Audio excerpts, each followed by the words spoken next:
I could still hear their laughter echoing from the dining room, wave after wave, cutting into my ears like a dull knife. My name's Lucas, 33, HVAC technician, owner of a small heating and cooling shop out in the Chicago suburbs. I had just finished a shift fixing the heating system at a restaurant in Wicker Park. My hands still smelled of machine oil.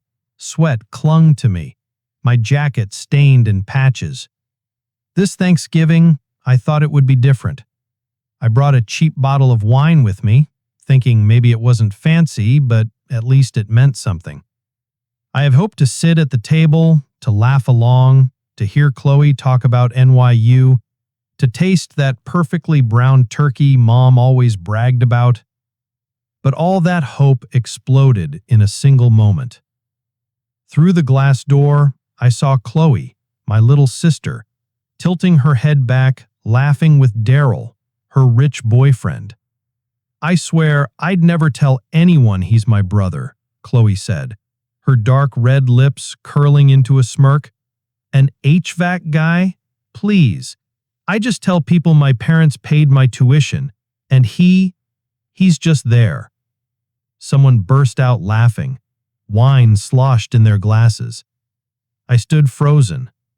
Thanksgiving used to be the one day I could set my tools down, sit at that table, listen to Mom complain about the burnt mashed potatoes, hear Chloe whine about exams. All I ever wanted was to be there, to see them together. Today, I just wanted a sliver of peace. Instead, I looked down at my snow-caked boots. The cold climbed up my legs like a slow poison. My phone buzzed in my pocket. A text from Mom. "Lucas, don't make it hard for Chloe.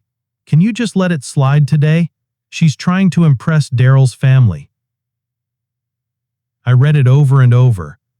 That one line felt like a final sentence, shoving me deeper into a pit I didn't know I had. I had skipped summer trips, shelved my dream of expanding the shop, slept countless nights in my truck to cover emergency calls, all so Chloe could go to NYU. I still remembered the day she got her acceptance letter. She ran across the yard screaming, threw her arms around me. "You're the best brother in the world." The thank you letter she wrote is still somewhere, but now she just laughs, calling me the HVAC guy, the greasy stench she wants no one to know about. I swallowed hard. Thanksgiving night. I should have been inside, scooping Mom's overdone mashed potatoes, listening to Chloe rant about some quiz. Instead, I stood alone in the yard, hands numb, ears burning from each cruel word. I looked up. Through the window, Chloe turned toward me. Our eyes locked for a second. I wished for a hint of remorse, but no. She just glanced away, laughing again with Daryl. The final stab. I gripped my car keys so tight the metal felt like it was slicing into my skin. I wondered, if I vanished tonight, would they even notice? A quiet question, but it roared inside like a black hole. I turned around, stepping into the thick snow. Every crunch underfoot sounded like bones breaking. I opened the car door. The smell of plastic and dusty heater filters hit me. My hands trembled so badly on the steering wheel that I had to take a deep breath to keep from screaming. I looked back one last time. The house glowed with warm light. Chloe raised her glass, smiling so wide it looked like she was starring in some perfect play. I started the engine, tearing off into the Chicago night. In the rearview mirror, the yellow glow shrank, smaller and smaller. For the first time ever, it was clear. They never saw me as family. I was just an ATM in work boots. I wondered, if I disappeared, who would carry their dreams then? And suddenly, an answer cracked open inside me. No one. That night, I drove. No destination, no red lights. Just one question pounding inside my chest. What do I have left? And if I lose it all, would I dare to start over? The wind whipped through the cracked window, sharp as 1,000 tiny blades. I kept driving, no idea how many streets I'd crossed or how many turns I'd taken. A flickering neon sign by the roadside, "Welcome to West Loop." I pulled into an empty lot and killed the engine. Everything went still, the motor exhaling its last warm breath in a quiet sigh. I leaned my head back, staring up at the car ceiling. A blurry memory flooded in. Chloe, as a little girl, twirling around the yard in a cheap yellow dress. She used to call me her hero, her eyes lighting up when I brought home an old laptop I'd salvaged from the shop. Her first thank you letter is still tucked away in a drawer at the shop. "Dear Lucas, thank you for buying me those books. I promise I'll study hard and help you expand the shop one day. You're the best brother ever." Back then, I believed every word. I still remember that April morning when she got the acceptance email from NYU. She leapt into my arms, her hands locked around my neck like she was afraid I might disappear. "Lucas, I did it! I'm going to change my life. You'll be so proud of me." I carried that promise like a lucky charm. I worked overtime through brutal winters, standing on icy rooftops, installing heating units for luxury condos in Lincoln Park. I canceled my first vacation to Arizona, poured every dime into her tuition account. Month after month, the bills stacked up. Lucas J. Turner, authorized payer. A lot of my buddies quit the trade, started driving for Uber or moved into warehouse gigs. But me? I held on to that shop with bloody knuckles, believing that one day Chloe would smile at me again and call me her hero. But then, the cracks started to show. The first time Chloe came home to visit, she didn't hug me like before. She wrinkled her nose at the smell of machine oil on my jacket. "Lucas, can you please change before you meet my friends next time? I just don't want them to get the wrong idea about our family." I remember forcing a smile, telling myself, "She's young, it's just social pressure." But then, the phone calls slowed. Chloe started calling me Lucas instead of hero. Once, I dropped off a cake at her friend's birthday and helped fix the thermostat. One of the guys at the party laughed out loud. "Dude, who's this? Your AC repair guy? Man, NYU must be expensive. Guess the fam's gotta hustle." The whole room erupted. Chloe stood there, staring at the floor, saying nothing. That night, I drove home, not even remembering how many red lights I ran. I sat in my shop, surrounded by bills, thinking of that old hero nickname. Then there was her graduation post. No mention of me. No photos of her brother. No thank you. No trace of the past. I wondered, when did I become a ghost in her life? Yet I kept paying the tuition. I kept covering her rent. I kept believing she'd look back one day.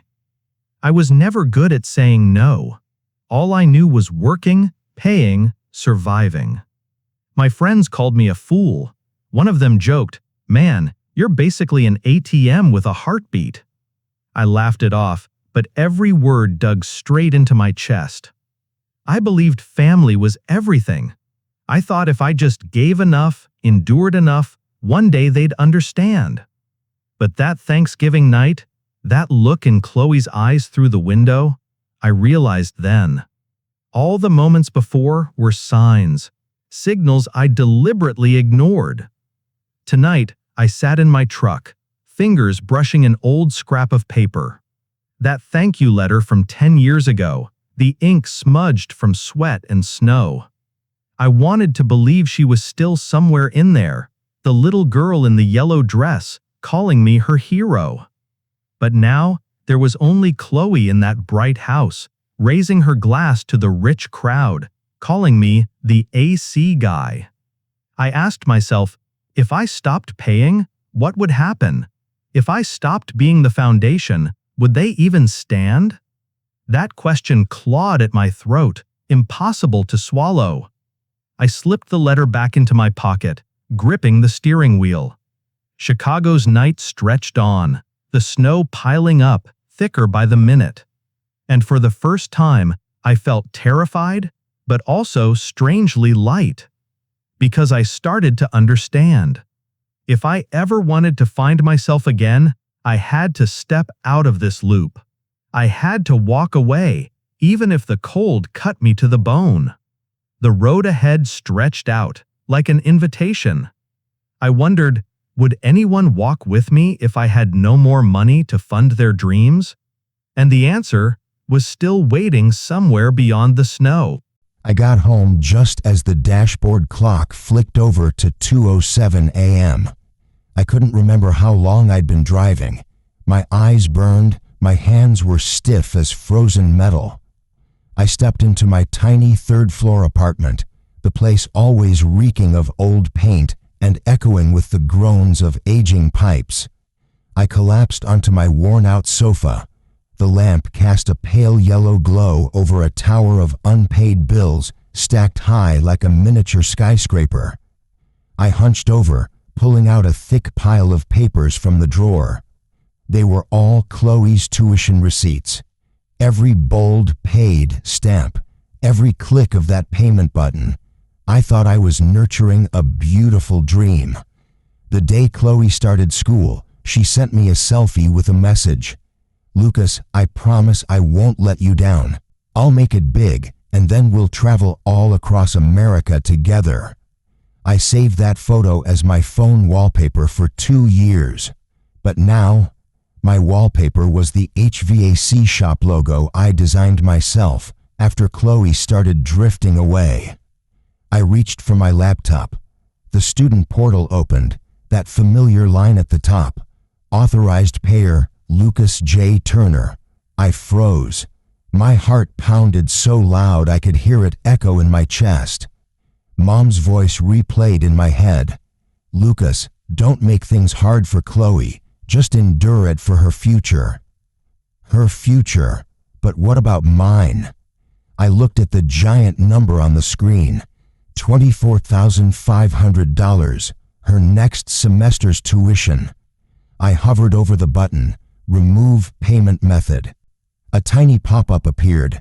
"Are you sure? This action cannot be undone." I didn't click right away. I pulled out that old thank you letter from Chloe. The word hero was fading, the paper crumpled and yellowing. I set it down on the keyboard. It felt like my final test. Would my heart stay soft or finally stand up for itself? I closed my eyes, took a deep breath. "I'm sorry, Chloe," I murmured. "I'm not your hero anymore." I clicked yes. The screen flickered for a moment. Then, payment method removed successfully. At that exact moment, my shoulders felt strangely light. My phone buzzed violently. Mom calling. I didn't pick up. Another call, then 3 more in a row. I set the phone down on the table and stepped to the window. Outside, snow kept falling thick and steady. Under the harsh yellow streetlights, the road shimmered like it was dusted in salt. I wondered, what is Chloe doing right now? Has she seen the payment failed notice yet? The phone rang again. Mom. I sighed and answered. "Lucas, are you out of your mind? Chloe just called me sobbing. Did you really cut her tuition?" I stayed silent. "She's about to introduce herself to Daryl's family. If this gets out, she'll lose all her dignity." "Dignity?" I let out a dry, bitter laugh. "I thought family was everything to you. You promised to support her for all 4 years," Mom screamed, her voice breaking into shards. I pressed my hand against the cold window, staring at the snow. "I did," I whispered, "more than I ever should have. But when I needed to be seen, I was just the grease-stained HVAC guy." Mom fell silent. I could hear her labored breathing. Then her voice came back, small and frail. "You're destroying her future." I shut my eyes, forcing the words out, each one sharp as glass. No, she destroyed herself. I'm just done funding the fantasy. I hung up. The phone buzzed again. A text popped up. If you don't pay, don't ever come home again. I laughed, a sound that echoed awkwardly in the empty apartment. I pulled up the student portal again, staring at the words, balance due, $24,500. I typed a short email to the financial office. Please confirm removal of me as the sponsor. The student will need to arrange payment independently. Sent. A drop fell on my hand. I kept staring at it, realizing it wasn't rain. It was a tear. For the first time in years, I cried. But I wasn't crying over loss. I was crying because I finally chose myself.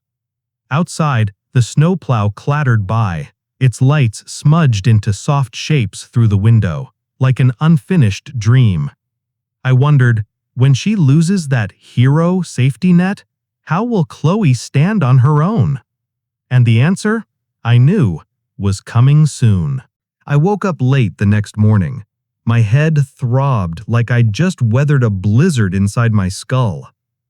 The phone on the table wouldn't stop buzzing. I glanced at the screen. Dozens of missed calls from Mom, unknown numbers, and a string of texts from Chloe. I didn't open them right away. I made myself a strong black coffee, sat down, and watched the steam swirl into a fading ghost. On the table, Chloe's old thank you letters still lay there, speckled with tears from the night before. Then the doorbell rang. This time, it wasn't the phone. I peered through the peephole. Chloe stood there, hair a tangled mess, face swollen, eyes red and raw. I took a deep breath and opened the door. "Lucas, can I talk to you?" Her voice shook, fragile, but somehow still laced with that same old arrogance. I didn't answer, just stepped aside. She walked in, scanning my worn-out apartment like it was some foreign planet. "Lucas, this didn't have to get so big. I just wanted everything to look perfect in front of Daryl and his family. I didn't think you'd do this." I sipped my coffee, locking eyes with her.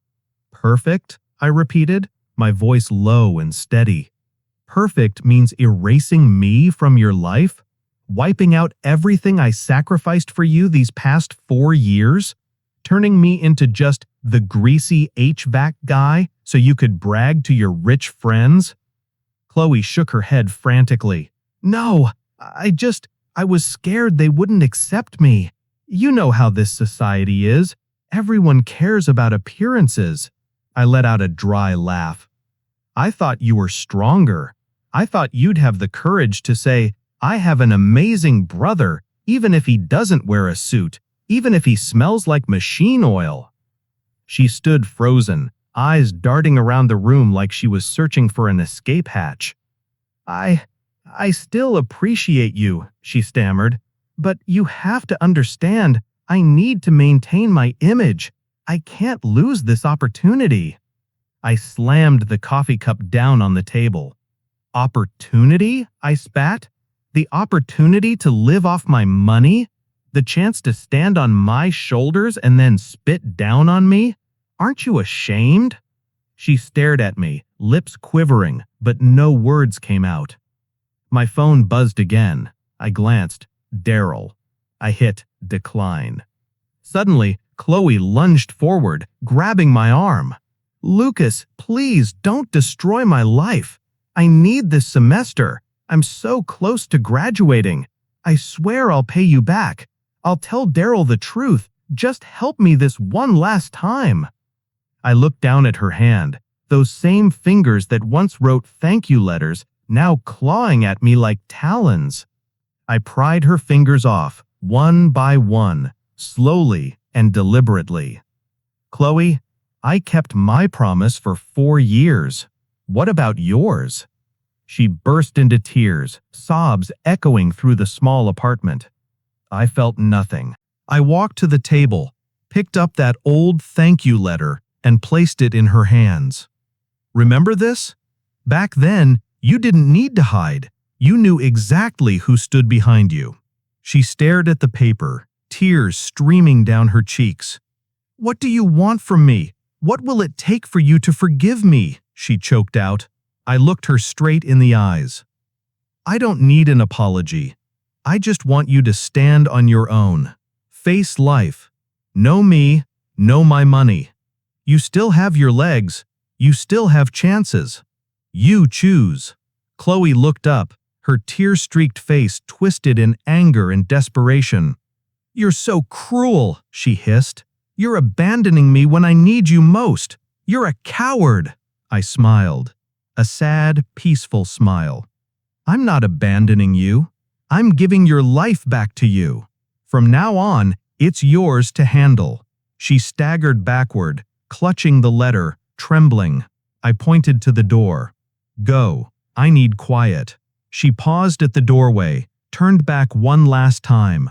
Her eyes burned red, like a cornered animal. "You'll regret this," she spat, before bolting down the hall. The door clicked shut. I leaned against the wall, sliding down to the floor. No tears left. My phone rang again. "Daryl."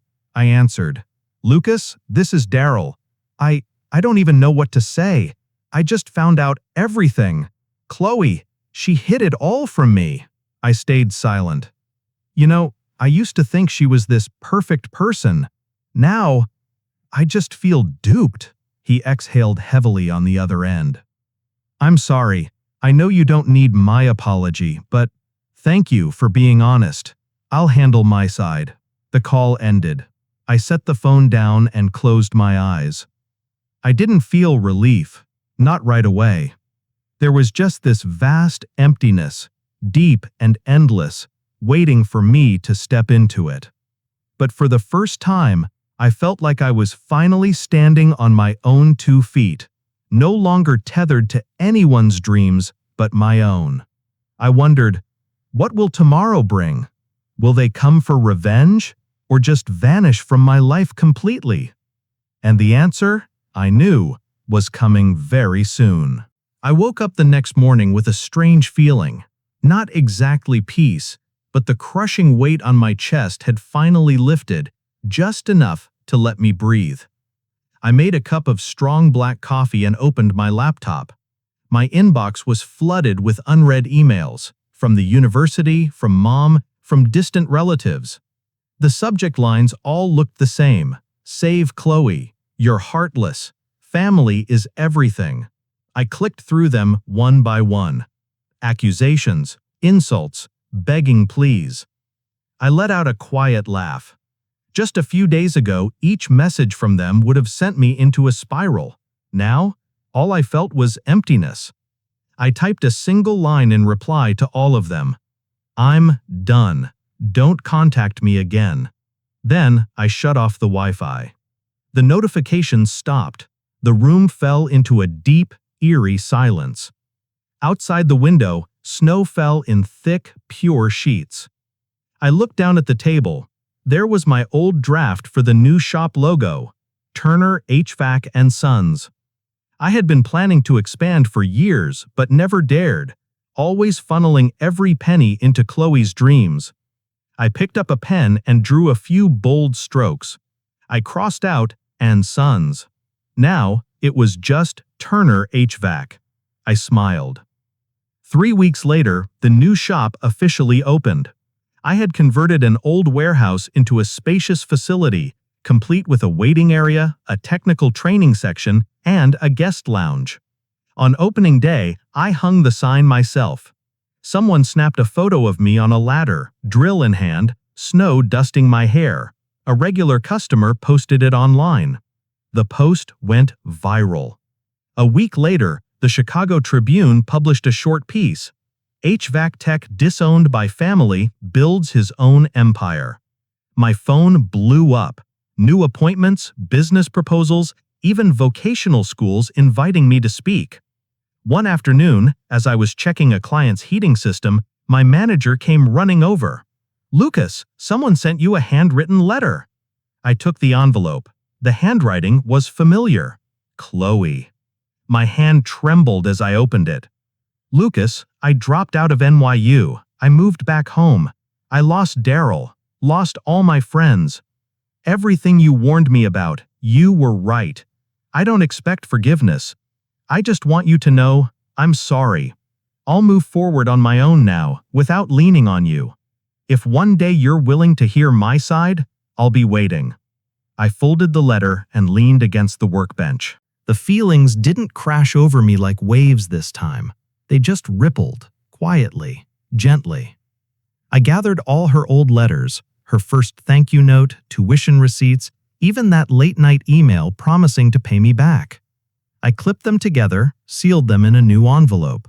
On the front, I wrote, "The last time I save you." That afternoon, I carried it to the post office myself and sent it to Mom's address. I didn't expect a reply. On Christmas Eve, I stood alone on the shop balcony. Snow fell heavy and silent. The wind whistled through the roof gaps like a distant wolf's howl. In my hand, a cheap whiskey, harsh and fiery. Below, the Turner HVAC sign glowed. A few customers lingered. Employees finished cleaning, laughing softly. For the first time, I didn't have to hide the smell of oil. Didn't have to look down when someone asked what I did.